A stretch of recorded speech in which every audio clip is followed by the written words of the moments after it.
औज़ुबिल्लाहिमिनश्शैतानिर्रजीम बिस्मिल्लाहिर्रहमानिर्रहीम। Physics bye Nadeem के साथ एक दफ़ा फिर कंकॉर्डिया कॉलेज की तरफ से और मेरी तरफ से तमाम देखने वालों और सुनने वालों को अस्सलामु अलैकुम। उम्मीद करता हूँ कि आप सब खैर खैरियत से होंगे और बिल्कुल इन छुट्टियों को भी इंजॉय कर रहे होंगे और साथ साथ पढ़ाई भी कर रहे होंगे। हमारे पास बहुत सारे टॉपिक्स एक साथ इकट्ठे हो चुके हैं और मैं थैंक्स कहना चाहूँगा उन सब लोगों को जो हमें सपोर्ट कर रहे हैं, जो इन वीडियोस को फॉलो कर रहे हैं और जो हमारा एक कैंपेन का पार्ट बन रहे हैं हमारी वीडियोस को आगे स्टूडेंट्स तक पहुंचाने के लिए। हमारा मोटो ये है कि हम तमाम फ़िज़िक्स के जितने भी टॉपिक्स हैं, जो भी हमारे पास बुक्स हैं, उन सब को आसान वे में एक्सप्लेन करके तो जितने भी स्टूडेंट्स हैं उन तक पहुंचाया जा सके। ठीक है, और थैंक यू अगेन जितने लोग हमारे साथ इस कैंपेन में शामिल हैं, जितने लोग इनको फॉरवर्ड कर रहे हैं, उन सब का मैं बार बार थैंक्स कहना चाहूँगा। और उन लोगों से भी कहना चाहूँगा कि जो लोग ये वीडियो देख रहे हैं वो काइंडली इसको सपोर्ट ज़रूर कीजिएगा, हमारे मोटो को ज़रूर सपोर्ट कीजिएगा और कोशिश करें कि जितना नॉलेज को आगे स्प्रेड कर सकें ज़रूर करें।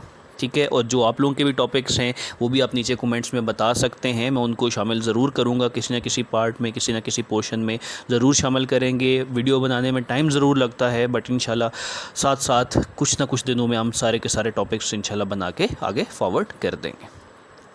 आज जिस टॉपिक पे हम जा रहे हैं वो भी सेकेंड ईयर का है और सेकेंड ईयर में फ़र्स्ट ईयर के टॉपिक्स भी कर रहा हूँ, लेकिन क्योंकि सेकेंड ईयर के स्टूडेंट्स का थोड़ा सा इस टाइम पे ज़्यादा ज़रूरत है, वो बार बार बहुत सारे टॉपिक्स बता रहे हैं। फ़र्स्ट ईयर के टॉपिक्स कम हैं हमारे पास, लेकिन जो सेकेंड ईयर के टॉपिक्स हैं वो मैं सब एक्सप्लेन कर रहा हूँ। आज जो टॉपिक है हम एक्सप्लेन करने जा रहे हैं वो काफ़ी डिफ़िकल्ट तो नहीं कहा जा सकता, लेकिन काफ़ी कम्प्लेक्स सा टॉपिक है और बहुत सारे बच्चे इस टॉपिक को एज इट इज़ छोड़ देते हैं। लेकिन ये भी बता दूं कि इस क्वेश्चन के और इस टॉपिक के पेपर में आने के चांसेस इस दफ़ा बहुत ज़्यादा है। मैक्सवेल इक्वेशन हमारे पास टॉपिक है, कोर्स जो है वो FBISI है और हमारे पास चैप्टर नंबर 15 है, topic number 15.19, page number 218 to 221 है। लॉन्ग क्वेश्चन का पोर्शन है। मैक्सवेल इक्वेशंस क्या हैं, आज की हमारी जो स्लाइड्स हैं और आज की जो हमारी वीडियो है वो बहुत ज़्यादा थोड़ी लेंथी भी होने वाली है, लेकिन लेंथी के साथ साथ ये है कि हम उसकी एक्सप्लेनेशन, हर स्लाइड की एक्सप्लेनेशन काफ़ी सारी करेंगे। कोशिश करेंगे कि हम उसको मिनिमाइज़ ही रखें, कम से कम रखें, लेकिन फिर भी जितनी हो सके उतनी ज़्यादा एक्सप्लेन हम उनको करेंगे। सबसे पहले तो हिस्ट्री की बात कर लेते हैं कि मैक्सवेल की ज़रूरत क्यों पड़ी या मैक्सवेल ने इन इक्वेशंस को क्यों बनाया। तो हम 19th सेंचुरी की बात करते हैं। 19th सेंचुरी में हमारे पास इलेक्ट्रिक चार्ज की दो डिफरेंट किस्म की यूनिट्स जो हैं वो यूज़ की जा रही थी, एक इलेक्ट्रोस्टैटिक्स के लिए और दूसरी जो है वो मैग्नेटिक फिनोमेनास के लिए। अब इलेक्ट्रोस्टैटिक और मैग्नेटिक फिनोमेना चाहे दो बेशक डिफरेंट चीज़ें हैं, लेकिन जो इलेक्ट्रिक चार्ज है वो तो चार्ज है और हमारे जहाँ तक नॉलेज में है कि चार्ज के लिए कूलम्स यूज़ होता है तो यूनिट्स भी कूलम होनी चाहिए। लेकिन दोनों की जो फिज़िकल डायमेंशंस थी यहाँ पे वो बिल्कुल डिफरेंट नज़र आ रही थी, टोटल डिफरेंट फिनोमेना नज़र आ रहे थे। और जो हमने कैलकुलेट किया, जो हमने बताया कि जो रेशो हम यूज़ कर रहे हैं उसका जो आंसर आ रहा है वो वेलोसिटी का आंसर आ रहा है, या वेलोसिटी को जो है रेशो यूनिट्स में आ रहा है, और जो आपके पास न्यूमेरिकल वैल्यूज़ हैं वो न्यूमेरिकल वैल्यूज़ जो है वो स्पीड ऑफ लाइट के इक्वल आ रही हैं। अब स्पीड ऑफ लाइट एक बहुत ज़्यादा वैल्यू है, 3 × 10⁸ है। उतनी ज़्यादा वैल्यू जो है वो शायद चार्ज के लिए पॉसिबल है या नहीं है, तब के लिए ये क्वेश्चन था। 19th सेंचुरी में ये क्वेश्चन था।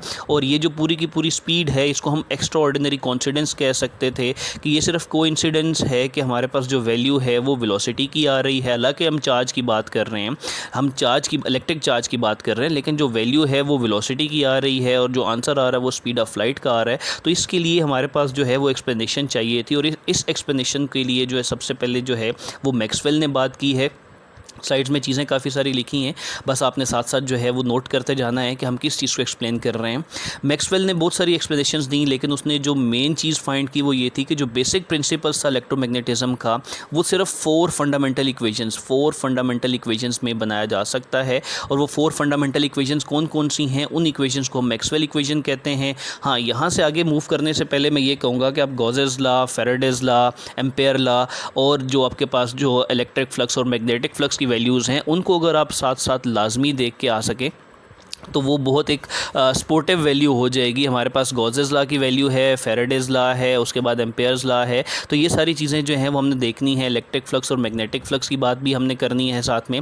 अब नेक्स्ट मूव करते हैं कि जो ये इक्वेशंस थी, इन इक्वेशंस ने क्या प्रेडिक्ट किया। इन इक्वेशन हमें ये बताया कि the existence of electromagnetic waves, जो इलेक्ट्रोमैग्नेटिक वेव्स हैं, जो भी हमारे पास वेव्स यूज़ हो रही हैं, they are radiated by the accelerating charges, कि जो वो हमारे पास जो है वो चार्जेस के एक्सरेट होने से जो है वो क्रिएट हो रही हैं। अब चार्जेस के एक्सरेट होने से किस तरह से क्रिएट हो रही हैं वो चीज़ हमने यहाँ पे एक्सप्लेन करना है। सबसे पहले तो हम मैक्सवेल की बात करते हैं कि वो apply this to the free space, और जो फ्री स्पेस में हम जब अप्लाई करते हैं तो हम ये देखते हैं कि जो changing magnetic flux density B है through any certain region of space that produces an induced EMF in the region. अब ये चीज़ आप जो है वो फैराडेज लॉ, लेंजेस लॉ में पढ़ के आ चुके हैं कि जो भी हम जब कहीं पे भी हम कोई भी इलेक्ट्रिक फील्ड रिप्रोड्यूस करते हैं तो इलेक्ट्रिक फील्ड या इलेक्ट्रिक फ्लक्स के चेंज होने से मैग्नेटिक फील्ड प्रोड्यूस होती है, और मैग्नेटिक फ्लक्स के चेंज होने से अगेन इलेक्ट्रिक फील्ड भी प्रोड्यूस करवाई जा सकती है। यही हमारे पास जो है वो फैराडेज और लेंजेस लॉ में कहा गया था, वही चीज़ हम यहाँ पे भी यूज़ कर रहे हैं।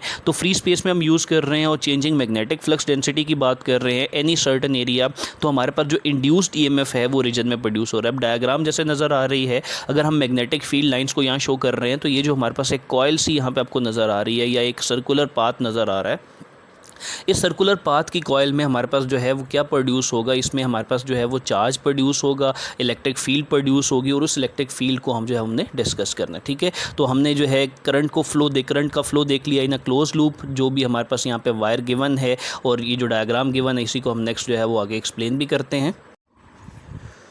तो इक्वेशन ए की बात करते हैं हम। सबसे पहले फर्स्ट इक्वेशन की बात करते हैं, उसी डायग्राम से जो भी हम लास्ट स्लाइड में जो है वो एक्सप्लेन करके आए हैं या देख के आए हैं, उसी से बात करते हैं यहाँ पे। तो फैराडेज लॉ के मुताबिक जो कोई भी इंड्यूस्ड ईएमएफ है या जो इंड्यूस्ड पोटेंशियल डिफरेंट वी है, that is given by EMF. जो ईएमएफ से हम बात करते हैं, that EMF is equal to delta phi by delta T. अब यहाँ पे फाई क्या है, this is the magnetic flux, ये चेंज इन मैग्नेटिक फ्लक्स है विद रिस्पेक्ट टू टाइम। तो जो यहाँ पे चेंज होगा उसकी वजह से हमारे पास ईएमएफ इंड्यूस होगा। ठीक है, तो इसी चीज़ को हम जो एक्सप्लेन कर लेते हैं। This phi is equal to B dot A. B dot A क्या है, मैग्नेटिक फील्ड है, और area this is basically magnetic flux. और इसी से आगे मूव करते हैं, जो भी हमारे पास पोटेंशियल डिफरेंस है जो किसी भी इलेक्ट्रिक फील्ड की वजह से है या जो इलेक्ट्रिक फील्ड की वजह से जनरेट हो रहा है, इस पूरी लूप के दरमियान कहीं भी हम उसकी बात कर सकते हैं। उस इलेक्ट्रिक फील्ड ई को जो है वो हम क्या करते हैं, सर्कुलर और in one direction constant in magnitude at each point बात कर सकते हैं। मतलब हम कहने ये चाह रहे हैं कि जितनी भी यहाँ पे इलेक्ट्रिक फील्ड प्रोड्यूस हो रही है वो सारी की सारी कांस्टेंट होगी, हर पॉइंट पे वो क्या होगी, सेम होगी। ठीक है, तो उसी की बात हम करते हैं यहाँ पे। अगर हम कोई भी एक यूनिट पॉजिटिव चार्ज लेते हैं यहाँ पे, और उस चार्ज को जो है वो हम यहाँ पे लेट्स से एक चार्ज लेते हैं और इस चार्ज को जो है वो हम इस पूरे पाथ पे यूँ मूव करवा देते हैं। तो मूव करवाने से क्या होगा कि हमारे पास जो भी यूनिट पॉजिटिव चार्ज आ रहा है, कोई भी पॉजिटिव चार्ज है और इस रेडियस आर में वो मूव कर रहा है, ठीक है, तो उस रेडियस आर में मूव करने से जो वर्क डन किया जा रहा है उस पर, that work done is equal to वही एफ डॉट ई है। लेकिन एफ हमारे पास यहाँ पे इलेक्ट्रिक फोर्स होगी, क्योंकि जो चार्ज है वो इलेक्ट्रिक फील्ड की वजह से यहाँ पे मूव करेगा, और जो डिस्टेंस उसने कवर किया है वो कंप्लीट सर्कल है, सर्कुलर पाथ है, तो दिस इज़ 2 पाई आर। ठीक है, तो वही वर्क डन की definition 2 pi R into F F है, एफ एफ ई सॉरी। और ये जो इलेक्ट्रिक फोर्स है, this electric force is equal to Q E, ये हमारे पास चैप्टर नंबर 12 में हम इसको एक्सप्लेन कर चुके हैं। तो जो एफ एफ ई है दैट इज़ क्यू ई, तो हमने जस्ट इसकी जगह पे इसकी वैल्यू पुट कर दी। अब नेक्स्ट हमें पता है कि जो भी ई एम एफ है that is basically work per unit charge, कि हम कितना वर्क कर रहे हैं, कितने चार्ज पे कर रहे हैं, इन दोनों की जो रेशो है that is equal to E M F, हमें ये भी पता है। अब ये जो वर्क है, वर्क की वैल्यू उठा के जो है वो हम यहाँ पर पुट कर देते हैं, और वर्क की वैल्यू पुट करने के बाद नेक्स्ट अगर आप ये वैल्यू उठा के, ये पूरी की पूरी वैल्यू उठा के आप इसमें पुट करते हो, तो यहाँ पे क्या होगा कि ये वाला जो Q है और जो ये Q है ये आपस में कैंसिल आउट हो जाएंगे, और आपके पास जो इक्वेशन बच रही है that is 2 pi R E. ठीक है, तो ये हमारे पास जो है EMF की लास्ट इक्वेशन हमारे पास आ रही है, that is 2 pi R into E. ठीक है, नेक्स्ट हम मूव करते हैं। बाय डेफिनेशन जो वर्क डन है that is equal to the EMF, और जो भी हमारे पास लूप में जितना भी वर्क डन हो रहा है वही इसका ईएमएफ प्रोड्यूस कर रहा है। सो डेफिनेशन के मुताबिक जो हम ई की बात करते हैं, जो हम यहाँ पे बात करके आए थे, that is delta phi by delta T. अब यहाँ पे हमें ये भी पता है कि ई जो है वो delta phi by delta T के इक्वल है, और हमें ये भी पता है कि ई जो है वो 2 पाई आर ई के इक्वल है। अगर मैं इस इक्वेशन को, इस पूरी इक्वेशन को और इस पूरी इक्वेशन को अगर मैं कंपेयर करता हूँ, तो कंपेयर करने से हमारे पास जो इक्वेशन आ रही है that is E is equal to delta phi by delta T, is equal to 2 pi R into E. तो ये दो इक्वेशंस कंपेयर करने से हमारे पास ये इक्वेशन आ रही है। नेक्स्ट हमने क्या करना है, आसान सा है, यहाँ पे कंफ्यूज नहीं होना।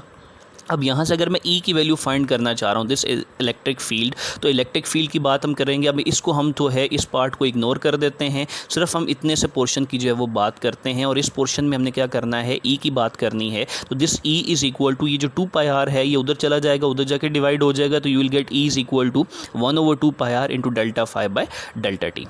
ठीक है, तो ये हमारे पास एक इक्वेशन आ गई। और इसी इक्वेशन को अब नेक्स्ट जो डेल्टा फाई है, अगर आप यहाँ पे देखो तो हमें पता है कि फाई जो है that is B dot A.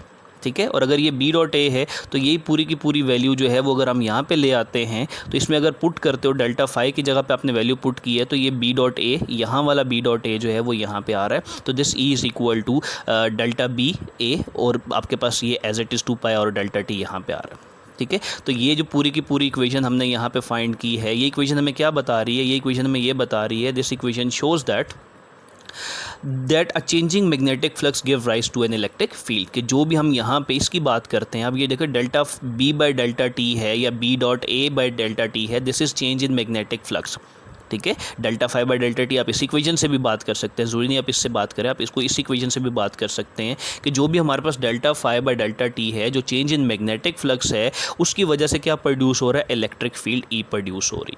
ठीक है, तो ये पूरी की पूरी इक्वेशन जो है, फर्स्ट एक line, this equation shows that a changing magnetic flux give rise to an electric field, this is known as the first equation of Maxwell equation.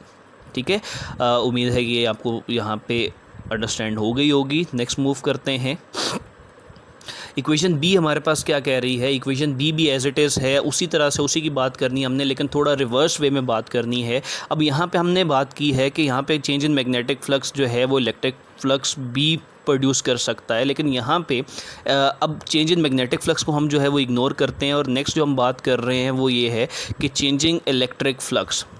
ठीक है, अब चेंजिंग इलेक्ट्रिक फ्लक्स की वजह से हमारे पास जो है वो मैग्नेटिक फील्ड प्रोड्यूस हो रही है। और ये मैग्नेटिक फील्ड क्या कह रही है, ये मैग्नेटिक फील्ड बिल्कुल ऑपोजिट बात कर रही है उसके जो भी हम पढ़ के आए। अभी हम ये देख के आए हैं कि जो मैग्नेटिक फ्लक्स हम चेंज करते हैं तो उसकी वजह से इलेक्ट्रिक फील्ड प्रोड्यूस होती है। ठीक है, लेकिन यहाँ पे क्या है कि हम इलेक्ट्रिक फ्लक्स को चेंज कर रहे हैं और हमारे पास मैग्नेटिक फील्ड प्रोड्यूस हो रही है।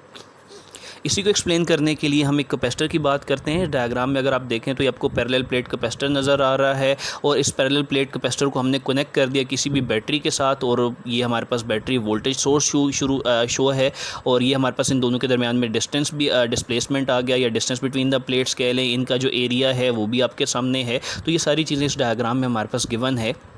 हम बात करते हैं डायरेक्ट वोल्टेज की, डायरेक्ट करंट की बात करते हैं। तो जैसे ही हम करंट स्टार्ट करते हैं कोई भी बैटरी के थ्रू, तो हमारे पास जो स्टार्ट में हमारे पास जो है वो करंट बड़ा इंक्रीज़, एकदम से इंक्रीज़ होता है और बहुत जल्दी इंक्रीज़ होता है, बट उसके बाद वो क्या हो जाता है, चेंज टू ज़ीरो, वो वापस ज़ीरो चला जाता है। क्यों? क्योंकि जब कैपेसिटर फुली चार्ज हो जाएगा तो उसके बाद इसकी ज़रूरत नहीं है। ठीक है, इससे मज़ीद जो भी वैल्यू आएगी, ये पॉजिटिव चार्जेस जो यहाँ पे स्टोर हो रहे थे, वो पॉजिटिव चार्जेस नेक्स्ट आने वाले चार्जेस को रिपेल करना शुरू कर देंगे, और इससे ज़्यादा करंट जो है वो इसमें स्टोर नहीं हो सकता। स्टार्ट में करंट बहुत ज़्यादा इंक्रीज़ हुआ, लेकिन बहुत जल्दी वो क्या हो गया, ज़ीरो हो गया जब कैपेसिटर जो है वो फुली चार्ज हो गया। ठीक है, यहाँ तक एक चीज़ होगी हमारे पास। अब जब चार्ज हो जाएगा तो चार्ज होने से क्या होगा कि एक electric field between the plates जो है, यहाँ पे ये जो आपको डायग्राम में जो हमारे पास एरोज़ नज़र आ रहे हैं, these all arrows are showing that electric field is establish between the plates of capacitor. ठीक है, तो ये हमारे पास इलेक्ट्रिक फील्ड आ गई। नेक्स्ट हम मूव करते हैं the charge Q on the air filled capacitor. Air field means यहाँ पे हमें कोई डाइलेक्ट्रिक मीडियम इन दोनों प्लेट्स के दरमियान में नज़र नहीं आ रहा। So we are saying that air field capacitor की बात कर रहे हैं हम। अब इसमें जो कैपेसिटेंस है वो सी है, प्लेट एरिया जो है वो ए गिवन है, प्लेट सेपरेशन डी गिवन है, पोटेंशियल डिफरेंस वी गिवन है। तो इतनी सारी जो चीज़ें गिवन हैं, इन सब को जो है वो हम एक्सप्लेन करते हैं और नेक्स्ट में चलते हैं कि नेक्स्ट हमारे पास जो है वो क्या कह रहा है इसको जी। तो इक्वेशन वी को ही एक्सप्लेन कर रहे हैं हम। हमारे पास जो चार्ज है, टोटल चार्ज स्टोर की बात करते हैं, तो हमें पता है कि जो चार्ज है that is Q is equal to C V. ठीक है, क्यू किसके इक्वल है, सी वी के इक्वल है। और सी वी क्या है, ये हमारे पास जो है कैपेसिटर्स वाली वीडियो अगर आप देखते हो तो आपको अच्छे से समझ में आ जाएगा कि हमने इस चीज़ को वहाँ पे एक्सप्लेन किया है। This is the total value of stored charge. ठीक है। और फिर हमने कैपेसिटेंस ऑफ अ कैपेसिटर, ये जो हमारे पास यहाँ पे गिवन है, this C is capacitance of the capacitors, और इसकी जो वैल्यू होती है दैट इज़ वो हमारे पास गिवन है A epsilon naught A into V by D. ये हमारे पास एक पूरी डेरिवेशन है, तो ये डायरेक्ट एज इट इज़ हमने इक्वेशन नहीं लिख दी, डेरिवेशन क्योंकि कैपेसिटर्स के टॉपिक में मौजूद है इसलिए हम यहाँ पे जो है वो value as it is just put करेंगे। So this is basically the total capacitance या total value stored in any charge. ठीक है, आगे मूव करते हैं। यहाँ से बेटा हमारे पास जो है ये वैल्यू भी गिवन है। अब जो v बाई डी है, अब अगर नेक्स्ट इक्वेशन में देखते हो तो नेक्स्ट इक्वेशन में हमारे पास जो है वो ये नज़र आ रहा है कि जो v बाई डी है, this v by D is equal to E. ठीक है, और ये क्या है, ये इलेक्ट्रिक पोटेंशियल ग्रेडियंट है। इलेक्ट्रिक पोटेंशियल ग्रेडियंट इसको भी चैप्टर नंबर 12 में आपने देखना है, electric potential gradient. So this v by D is equal to E. तो इस पूरे की जगह पे अगर जो एक्सप्लेन वैल्यू कर रहे हैं दैट इज़ कि the total charge q is equal to epsilon naught a into E. ठीक है, this is the total value of the charge stored in this capacitor. ठीक है, इस सब की बात होगी। नेक्स्ट हम मूव करते हैं, जो भी हमारे पास करंट की बात करते हैं, तो जो भी करंट मूव कर रहा है यहाँ पे dielectric of the capacitor due to the changing electric field. अगर हम यहाँ पे इलेक्ट्रिक फील्ड चेंज नहीं करेंगे तो हमारे पास किसी किस्म का चार्ज स्टोर या चार्ज मूव नहीं करेगा। सो उसके लिए हम क्या करना पड़ता है, हम कनेक्ट करते हैं कैपेसिटर को किसी भी अल्टरनेटिंग करंट के सोर्स के साथ। तो हमें ये जो है वो ऑब्जर्व किया जाता है कि जो कॉन्टीन्यूस करंट है वो फ्लो कर रहा है और वो स्टॉप नहीं कर रहा। जबकि यहाँ पर हमने देखा था कि जब हम डायरेक्ट करंट की बात करते हैं तो डायरेक्ट करंट में वो वैल्यू बार बार स्टॉप हो रही है। डायरेक्ट करंट में वो वैल्यू जो है जैसे ही चार्ज फुल हो जाता था तो वो रुक जाता था, बट अल्टरनेटिंग करंट सोर्स में वो हमारे पास जो है वो करंट स्टॉप नहीं हो रहा। तो बेसिकली इसके पीछे जो हमारे पास रीज़न है कि हमारे पास जो अल्टरनेटिंग करंट की जब हमने बात की तो अल्टरनेटिंग करंट से जो चार्ज है वो स्टॉप करंट जो है वो स्टॉप नहीं हो रहा, तो वो उसकी बात हम कर लेते हैं कि रीज़न ऐसा क्या है। जब डायरेक्ट करंट और अल्टरनेटिंग करंट का डिफरेंस देखते हैं तो हमें ये चीज़ मालूम होती है कि डायरेक्ट करंट में क्या था कि कंटिन्यूसली वैल्यू इसको मिल रही है, उसके पास मज़ीद चार्ज स्टोर करने की जगह नहीं है। अल्टरनेटिंग करंट में क्या होगा कि जब पॉजिटिव हाफ आएगा तो ये चार्ज को स्टोर करेगा और जब नेगेटिव हाफ आएगा तो ये चार्ज को सर्किट में आगे इंड्यूस करवा देगा, आगे फॉरवर्ड कर देगा। तो ये अपनी प्रॉपर वर्किंग कर सकता है, चार्जिंग एंड डिस्चार्जिंग कर सकता है। So proper working, it works properly with alternating current. Direct current के साथ ये प्रॉपर वर्क नहीं करता। अब इसी को हमने देखना है कि आउटसाइड द कैपेसिटर जो करंट हमारे पास मूव कर रहा है that is conduction of electrons. ठीक है, but inside the dielectric medium, इसके अंदर की जब बात है, बेशक वो एयर है, कोई ज़रूरी नहीं है कि हमें कोई मीडियम ही रखना है। हमने एयर की बात की तो हम एयर को ही डाइलेक्ट्रिक मीडियम कंसिडर कर लेते हैं यहाँ पे। तो that is due to the change in electric field. यहाँ पे ये ज़रूरी बात है कि हमारे पास जो चेंज इन इलेक्ट्रिक फील्ड आ रहा है, that change is electric field is showing us the movement of current inside this whole capacitor. ठीक है, और सबसे पहले जो है ये भी हमारे पास जो है वो मैक्सवेल ने फाइंड किया था, और क्या फाइंड किया था कि change in electric field is the basic cause of current in capacitor. ठीक है, इंपॉर्टेंट लाइन है, electric field is a cause of current in capacitor. और क्या electric field, change in electric field जो है वो हमारे पास इंपॉर्टेंट चीज़। ठीक है, एक तो ये चीज़ होगी हमारे पास। आगे मूव करते हैं और नेक्स्ट हमारे पास जो है वो क्या गिवन है, नेक्स्ट हमारे पास ये गिवन है कि जो मैथमेटिकली इसको प्रूव करना हमने, वो मैथमेटिकली हमें ये शो कर रहा है कि हमारे पास जो चेंज इन चार्ज है, या यूँ कह लो कि delta Q by delta T, अब ये पूरे का पूरा क्या है, ये करंट को शो कर रहा है। ठीक है, this delta Q by delta T is the current moving in through that capacitor. तो उसकी बात करते हैं, delta Q by delta T है, तो डेल्टा क्यू की जगह पे हमने जो लास्ट एक अगर स्लाइड आप देखते हो तो लास्ट स्लाइड में हमने जो इक्वेशन में लिखी थी वही वैल्यू हमने एज इट इज़ उठा के जो है वो हमने यहाँ पे एक्सप्लेन कर देनी है। यही वैल्यू हमने यहाँ से उठाई और ये वैल्यू उठा के हम नेक्स्ट स्लाइड में यहाँ पे पुट कर देते हैं by delta T as it is. और ये पूरी वैल्यूज़ आपके पास, ये जो ए ई नज़र आ रहा है, this A E is equal to electric flux. ठीक है, ये ए ई क्या है, ये हमारे पास इलेक्ट्रिक फ्लक्स है जो कि फाई ऑफ ई से रिप्रेजेंट किया जा सकता है। ये भी हम चैप्टर नंबर 12 में पढ़ चुके हैं। अब इस पूरे की जगह पे हमने फ्लक्स की वैल्यू पुट कर दी और यहाँ पे हमने बता दिया कि आई करंट है, फाई इलेक्ट्रिक फ्लक्स है, एरिया ए हमारे पास गिवन है। और ये पूरी की पूरी जो इक्वेशन है वो हमें क्या शो कर रही है, this is showing that a changing electric flux is equivalent to the current. कि आपके पास जो चेंज इन फ्लक्स है, अगर आप इस इक्वेशन को यहाँ से सिर्फ इतना सा रीड करते हो तो this is changing electric flux, this is equal to the basic current जो कि यहाँ पे मूव कर रहा है। ठीक है, अब यहाँ पे करंट के बारे में भी हमें पता होना चाहिए कि करंट भी कई तरह का है। जो हमारे पास यहाँ पे करंट की बात कर रहे हैं, this type of current which is due to the changing electric field, इसकी या चेंजिंग इलेक्ट्रिक फ्लक्स, इसको हम कहते हैं डिस्प्लेसमेंट करंट। ठीक है, ये करंट की एक टाइप हो गई कि इसको हम कहते हैं चेंजिंग इलेक्ट्रिक फ्लक्स की वजह से जो प्रोड्यूस हो रही है दैट इज़ डिस्प्लेसमेंट करंट। और जो हम पहले पढ़ चुके हैं the charge delta Q by delta T की अगर बात करें तो ये जो हमारे पास आए है दिस इज़ कंडक्शन करंट। ठीक है, ये कंडक्शन करंट है और ये जो हमारे पास यहाँ पे चेंजिंग इलेक्ट्रिक फ्लक्स की वजह से है दैट इज़ डिस्प्लेसमेंट करंट। ठीक है, अब ये यहाँ पे हमने जो है वो मेंशन कर दिया और इसको हमने दोबारा से लिख दिया कि every current produces magnetic field around itself and change in that can also create magnetic field. और यही चीज़ जो है वो हम पहले पढ़ भी चुके हैं, उसी को हमने जो है वो एक्सप्लेन भी कर दिया। नेक्स्ट पे चलते हैं। नेक्स्ट स्लाइड हमें जो है इक्वेशन सी की तरफ लेके जा रही है। इक्वेशन सी क्या कहती है उसी को हम दोबारा से एक्सप्लेन यहाँ पे फिर से करेंगे। और इक्वेशन सी हमें ये बता रही है कि जैसे अब यहाँ पे कोई इसकी मैथमेटिकल वैल्यू नहीं है, ये सारी की सारी डेरिवेटिव जो हमारे पास थेरी है वही पुरानी थेरी है, नई बात नहीं है, लेकिन एक छोटी सी चेंज है।